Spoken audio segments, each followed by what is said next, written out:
मैं मोबिन अंसारी अंसारी क्लासेस से आज 11th क्लास के लिए पॉलिटिकल साइंस का वीडियो बना रहा हूँ। संविधान क्यों और कैसे कि लगभग सारे इंपॉर्टेंट क्वेश्चन हो चुके थे, लेकिन इसी चैप्टर में दूसरे चैप्टर के जो मूल अधिकार संबंधित है उसके भी कुछ इंपॉर्टेंट क्वेश्चन को जोड़ा गया है।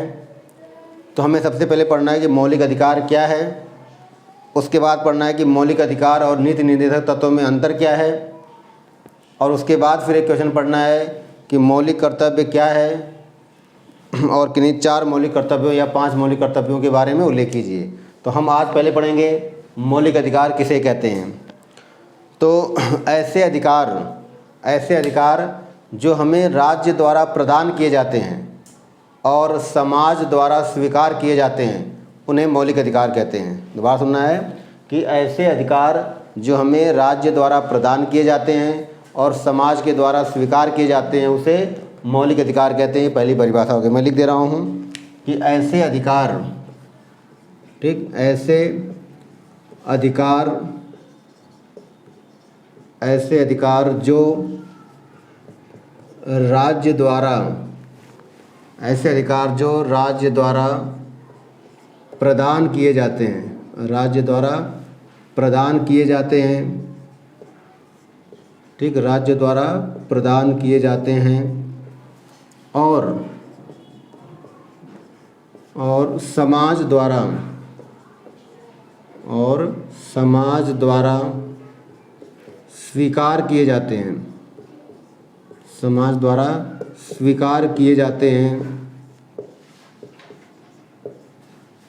जाते हैं, उसे मूल अधिकार या मौलिक अधिकार कहते हैं। दोबारा सुनना है कि ऐसे अधिकार जो राज्य द्वारा प्रदान किए जाते हैं और समाज द्वारा स्वीकार किए जाते हैं उसे मौलिक अधिकार कहते हैं। इसी में दूसरा पॉइंट लिख देना है कि ऐसे अधिकार जो हमें जन्म से प्राप्त होते हैं, उसे मूल अधिकार कहते हैं।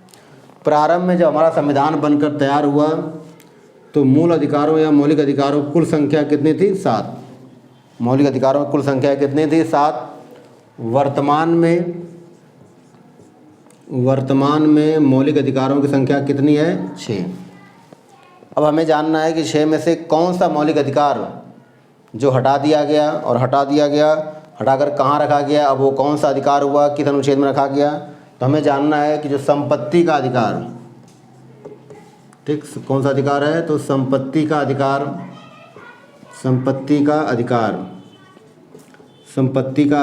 पहले क्या था? तो पहले ये था मौलिक अधिकार। संपत्ति का अधिकार क्या था? मौलिक अधिकार। अब अच्छा, पहले इसका उल्लेख अनुच्छेद 31 में था। अगर कभी प्रश्न आ जाए कि मौलिक अधिकार, संपत्ति का अधिकार जब मौलिक अधिकार था तो उल्लेख किस अनुच्छेद में था? 31 में। अब याद रखना है कि 1978 में 44वें संविधान संशोधन के द्वारा, 44वें संविधान संशोधन के द्वारा, ठीक, संशोधन के द्वारा सुनना है कि संपत्ति के अधिकार को 1978 में 44वें संविधान संशोधन के द्वारा मौलिक अधिकार से हटाकर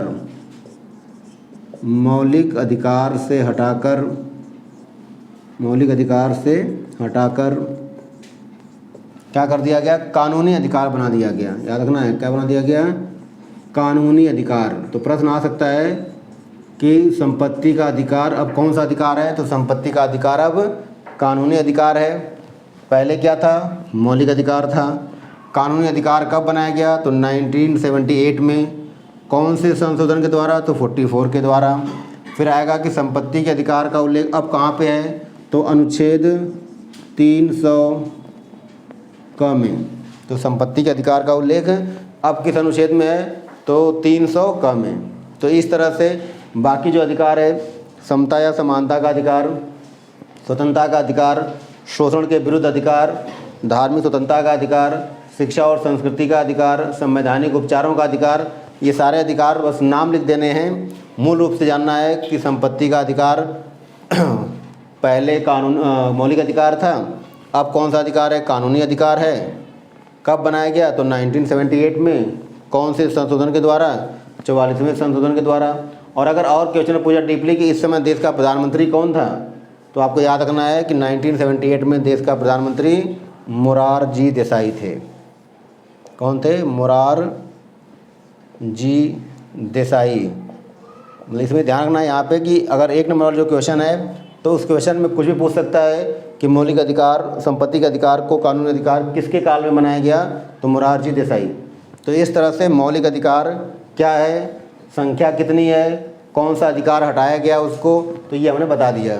इसके बाद जो क्वेश्चन है कि मूल अधिकार या मौलिक अधिकार और राज्य के नीति निर्देश तत्वों में अंतर, हम ये पढ़ेंगे। क्वेश्चन है कि मौलिक अधिकार एवं राज्य के नीति निर्देशक तत्व में अंतर स्पष्ट कीजिए। क्वेश्चन क्या है कि मौलिक अधिकार और राज्य के नीति निर्देशक तत्वों में अंतर स्पष्ट कीजिए। और ये क्वेश्चन ज़्यादातर बार 6 नंबर का आता ही आता है, तो इसलिए हमें इसको अच्छे से तैयार करना है। इसके 2 फ़ायदे हैं, एक तो अगर मौलिक अधिकार पे आए तो भी कर सकते हैं, राज्य के नीति निर्देशक आए तो भी कर सकते हैं, और अंतर तो हम कर रहे हैं। ठीक, तो हमें बीच में लाइन खींच लेना और एक तरफ लिखना है मौलिक अधिकार और दूसरी तरफ लिखना है क्या? राज्य के नीति निर्देशक तत्व। अब जो सबसे पहला पॉइंट हम लिखेंगे कि मौलिक अधिकार का उल्लेख, मौलिक अधिकार का उल्लेख भारतीय संविधान के भाग 3 में है। पूरा लिखना है लाइन में कि मौलिक अधिकार का उल्लेख भारतीय संविधान के भाग 3 में है। राज्य के नीति निर्देशक तत्व का उल्लेख भारतीय संविधान के भाग 4 में है। भाग किस में है? तो भाग 4 में। इसको हम ऐसे भी लिख सकते हैं, ठीक, भाग 3 और भाग 4। तो पहला पॉइंट हो गया कि मौलिक अधिकार का उल्लेख भारतीय संविधान के भाग 3 में है और राज्य के नीति निर्देशक सिद्धांत या तत्व का उल्लेख भारतीय संविधान के भाग 4 में है। ये पहला पॉइंट हो गया। अब हमें दूसरा पॉइंट लिखना है कि मौलिक अधिकार का उल्लेख, मौलिक अधिकार का उल्लेख भारतीय संविधान के अनुच्छेद, भारतीय संविधान के अनुच्छेद 12 से लेकर के 35 में है। ठीक, तो बताना है कि मौलिक अधिकार का उल्लेख भारतीय संविधान के अनुच्छेद 12 से लेकर के 35 तक में है। राज्य के नीति निर्देशक तत्व का उल्लेख भारतीय संविधान के अनुच्छेद 36 से लेकर 51 तक है। ठीक, तो ये तो 2 बेसिक अंतर हो गया कि हम किस भाग में हैं, कहाँ से कहाँ से। और एक और अंतर कह सकते हैं कि मौलिक अधिकार भारतीय संविधान में अमेरिका से लिया गया है, जबकि राज्य के नीति निर्देशक तत्व भारतीय संविधान में आयरलैंड के संविधान से लिया गया है। तो हम ये भी अंतर लिख सकते हैं कि मौलिक अधिकार हमने किस देश से लिया, तो अमेरिका के संविधान से। राज्य के नीति निर्देशक तत्व हमने किस देश से लिया, तो आयरलैंड से। अब इसके बाद जो इम्पोर्टेंट पॉइंट बताना है कि मौलिक अधिकार, मौलिक अधिकार न्याय योग्य है, न्याय योग्य है। ठीक, न्याय योग्य है, इसको व्याख्या करना है। क्या व्याख्या करना है कि मौलिक अधिकार न्याय योग्य है, अर्थात सरकार के द्वारा, संविधान के द्वारा हमें जो अधिकार प्रदान किए गए हैं, यदि उन अधिकारों को कोई छीनता है या हनन करता है तो व्यक्ति न्यायालय जाकर के उन अधिकारों को प्राप्त कर सकता है। दोबारा सुनना है, मैं यहाँ पे क्यों लिख रहा हूँ कि मौलिक अधिकार न्याय योग्य है। आगे इसकी व्याख्या करना है कि न्याय योग्य है अर्थात यदि हमारे अधिकार को कोई छीन रहा है तो हम न्यायालय जाकर के अपने अधिकार को प्राप्त कर सकते हैं। और यहाँ लिखना है कि राज्य के नीति निर्देशक तत्व न्याय योग्य नहीं है, न्याय योग्य नहीं है। ठीक, न्याय योग्य नहीं है का मतलब कि अगर राज्य के नीति निर्देशक तत्वों में जो भी बातें वर्णित है, यदि इनका पालन कोई व्यक्ति नहीं कर रहा है तो उसके लिए हम न्यायालय नहीं जा सकते, अर्थात उसकी मर्जी है, चाहे तो करे चाहे ना करे। लेकिन मौलिक अधिकार के लिए है कि यदि हमारा अधिकार कोई छीन रहा है तो हम न्यायालय जाकर के उस अधिकार को प्राप्त कर सकते हैं। फिर नेक्स्ट पॉइंट बताना है कि मौलिक अधिकार का स्वरूप, मौलिक अधिकार का स्वरूप नकारात्मक है। ठीक, मौलिक अधिकार का स्वरूप क्या है? नकारात्मक है। क्या मतलब कि मौलिक अधिकार सरकार के कार्यों पर प्रतिबंध लगा सकती है। नकारात्मक का मतलब है कि अगर सरकार कोई ऐसा कानून बना रहा है, सरकार यदि कोई ऐसा कानून बना रहा है जिससे हमारे अधिकार निलंबित हो रहे हैं या प्रतिबंधित हो रहे हैं, तो ऐसी स्थिति में मौलिक अधिकार के तहत हम क्या कर सकते हैं, सरकार पर प्रतिबंध। तो यहाँ बताना है कि मौलिक अधिकार का स्वरूप कैसा है, नकारात्मक है, अर्थात इसके अंतर्गत यदि सरकार हमारे अधिकारों को छीन रही है तो हम सरकार पर प्रतिबंध लगा सकते हैं या सरकार के खिलाफ विद्रोह कर सकते हैं। यहाँ बताना है कि राज्य के नीति निर्णय तत्व का स्वरूप कैसा है, तो इसका स्वरूप सकारात्मक है। ठीक, इसका स्वरूप कैसा है, सकारात्मक। ठीक, इसको एक एक लाइन व्याख्या कर देना। सकारात्मक का मतलब है कि नीति निर्णय तत्वों में जिन बातों का उल्लेख है उसका जो स्वरूप यही है कि इनमें अच्छी बातों का उल्लेख है और इनके करने से न केवल देश का बल्कि लोगों का क्या होगा, कल्याण होगा। तो बता देना है कि मौलिक अधिकार का स्वरूप नकारात्मक है जबकि राज्य के नीति निर्णय तत्वों का स्वरूप सकारात्मक है। ठीक, नेक्स्ट पॉइंट बताएंगे कि मौलिक अधिकार का उद्देश्य, मौलिक अधिकार का उद्देश्य राजनीतिक लोकतंत्र स्थापित करना। ठीक, मौलिक अधिकार का उद्देश्य राजनीतिक लोकतंत्र स्थापित करना। ठीक, राजनीतिक लोकतंत्र स्थापित करना, स्थापित करना। और इधर बताना है कि राज्य के नीति निर्णय तत्वों का उद्देश्य आर्थिक लोकतंत्र स्थापित करना, आर्थिक लोकतंत्र स्थापित करना। ठीक, आर्थिक लोकतंत्र स्थापित करना। ठीक, आर्थिक लोकतंत्र स्थापित करना। अब क्या मतलब, अगर 6 नंबर का अगर व्याख्या करेंगे तो और अच्छी बात है, नंबर पूरे मिलेंगे। और अगर हम ऐसे लिख रहे हैं तो नंबर हो सकता है कम मिल जाए। तो बताना है कि मौलिक अधिकार का उद्देश्य राजनीतिक लोकतंत्र स्थापित करना। इसका मतलब कि सभी लोगों को राजनीतिक अधिकार प्रदान करना, अर्थात सभी लोगों को ये अधिकार प्रदान करना कि वह देश की राजनीति में भाग ले सकते हैं, चुनाव लड़ सकते हैं, पार्टी बना सकते हैं, सरकार की आलोचना कर सकते हैं। ये सारे अधिकार अर्थात मौलिक अधिकार में व्यक्ति को ये सारी चीज़ें प्रदान की गई हैं जिससे कि देश की राजनीति में भाग ले सके। और यहाँ पे क्या है, आर्थिक लोकतंत्र। इसका मतलब कि राज्य के नीति निर्णय तत्वों में उन बातों का उल्लेख है जिसे कहा गया है कि ज़्यादा से ज़्यादा आर्थिक चीज़ों पर बल देना चाहिए, ज़्यादा से ज़्यादा उद्योगों की स्थापना करना चाहिए, ज़्यादा से ज़्यादा रोजगार की व्यवस्था हो ताकि लोगों का जीवन यापन अच्छा हो सके। नेक्स्ट बताना है कि मौलिक अधिकार का संबंध, मौलिक अधिकार का संबंध व्यक्ति से है। ठीक, अर्थात मौलिक अधिकार का संबंध किससे है, व्यक्ति से है, जबकि राज्य के नीति निर्णय तत्वों का संबंध किससे है, तो समाज से है। संबंध किससे है, समाज से। ठीक है, दोबारा व्याख्या करना है इसमें कि मौलिक अधिकार का संबंध व्यक्ति से, अर्थात मौलिक अधिकार प्रत्येक व्यक्तियों को प्रदान किया गया है और केवल प्रदान नहीं किया गया है बल्कि उसकी सुरक्षा भी उसको दी गई है, अर्थात न्यायालय हमारे अधिकारों की सुरक्षा करता है। इसका मतलब कि मौलिक अधिकार का संबंध क्या हो गया, व्यक्तिगत, अर्थात मौलिक अधिकार का संबंध व्यक्तिगत रूप से अर्थात सभी लोगों को मौलिक अधिकार दिया गया है, जबकि राज्य के नीति निर्देशक तत्वों का संबंध क्या है, समाज से, अर्थात इनमें उन सभी बातों का उल्लेख है जिससे कि समाज का क्या हो, अधिक से अधिक भला हो।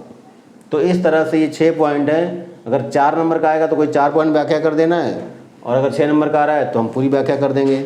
तो इस तरह से इसका आंसर क्या हो गया, कंप्लीट हो गया कि मौलिक अधिकार और राज्य के नीति निर्णय तत्वों में क्या अंतर, ये कंप्लीट हो गया। मौलिक कर्तव्य या मूल कर्तव्य क्या है, किन्हीं 4 या 5 मौलिक कर्तव्यों के बारे में उल्लेख कीजिए। तो क्वेश्चन क्या है, मौलिक कर्तव्य या मूल कर्तव्य। क्वेश्चन क्या है कि मौलिक कर्तव्य क्या है, मौलिक कर्तव्य क्या है।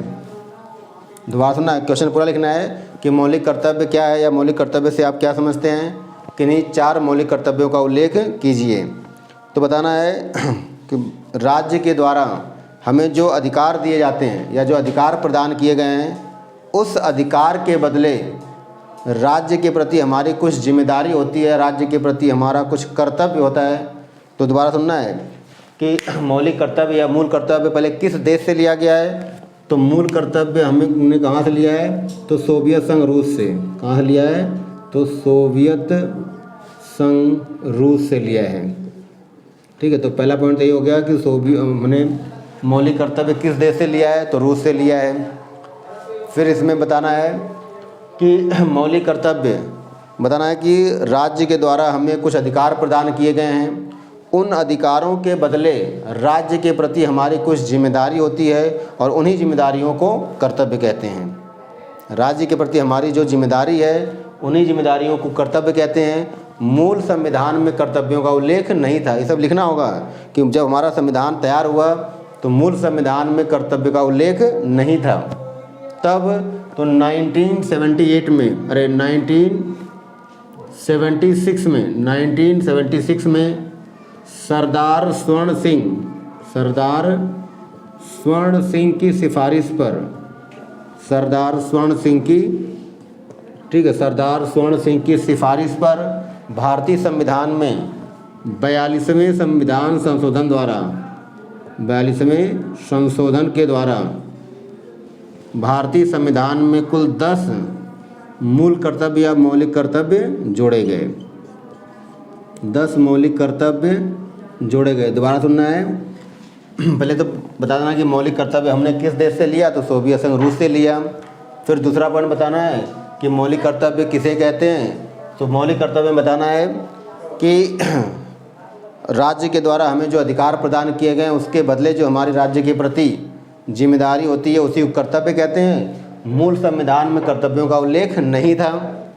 1976 में सरदार स्वर्ण सिंह की सिफारिश से 42वें संशोधन के द्वारा 10 मौलिक कर्तव्य जोड़ा गया। वर्तमान में मौलिक कर्तव्यों की संख्या कितनी है, 11। तो प्रश्न आ जाए कि वर्तमान में मौलिक कर्तव्य कितने हैं, तो 11। पहले कितने जोड़े गए, 10। प्रश्न आएगा कि 11वां मौलिक कर्तव्य कब जोड़ा गया, तो 2002 में। और कौन से संशोधन के द्वारा, तो 86। ठीक, तो 86 मतलब 86वें संशोधन के द्वारा 2002 में 11वां मौलिक कर्तव्य जोड़ा गया। इस तरह से भारतीय संविधान में कर्तव्यों की संख्या कितनी है, 11। अब इनमें कोई भी 4 या 5 हमें याद करना है। तो पहले तो ये हम इसके बारे में लिखेंगे। अब किसी भी 3 या 4 या 5 कर्तव्यों के बारे में जान लें ताकि प्रश्न आए तो हम वहाँ से आराम से कर लें। अब पहला कर्तव्य है कि प्रत्येक नागरिक का ये कर्तव्य है कि देश के राष्ट्रगान, राष्ट्रगीत और राष्ट्रध्वज का सम्मान करें। ये लिखना है, पहला पॉइंट करके विशेषता में लिखना है। विशेषता नहीं, मतलब मौलिक कर्तव्यों में से कोई भी 4। तो पहला पॉइंट लिख देना है कि प्रत्येक नागरिक का, और कहाँ के नागरिक का, तो भारत का, कि भारत के प्रत्येक नागरिक का एक कर्तव्य है कि देश के राष्ट्रगान, राष्ट्रगीत और राष्ट्रध्वज का सम्मान करे। दूसरा पॉइंट बताना है कि प्रत्येक नागरिकों का कर्तव्य है कि अपने से बड़ों का, माता पिता का और गुरुओं का आदर सम्मान करे। तीसरा पॉइंट बताना है कि देश की राष्ट्रीय संपत्ति, देश की राष्ट्रीय धरोहर की सुरक्षा करे। चौथा बताना है कि आवश्यकता पड़ने पर देश के लिए अपने प्राणों की आहुति या बलिदान देना। फिर उसके बाद बताना है कि प्रत्येक माता पिता का एक कर्तव्य है कि 14 वर्ष से कम उम्र के बच्चों को स्कूल भेजने के लिए प्रेरित करे। तो ये हमने मुख्य कुछ कर्तव्य बता दिए। तो इस तरह से कर्तव्य पे अगर कोई भी क्वेश्चन आ जाए कि मौलिक कर्तव्य की संख्या अब कितनी है, तो 11 है। कितना जोड़ा गया, 10। मूल संविधान में मौलिक कर्तव्य नहीं था। पहली बार कब जोड़ा गया, 1976 में।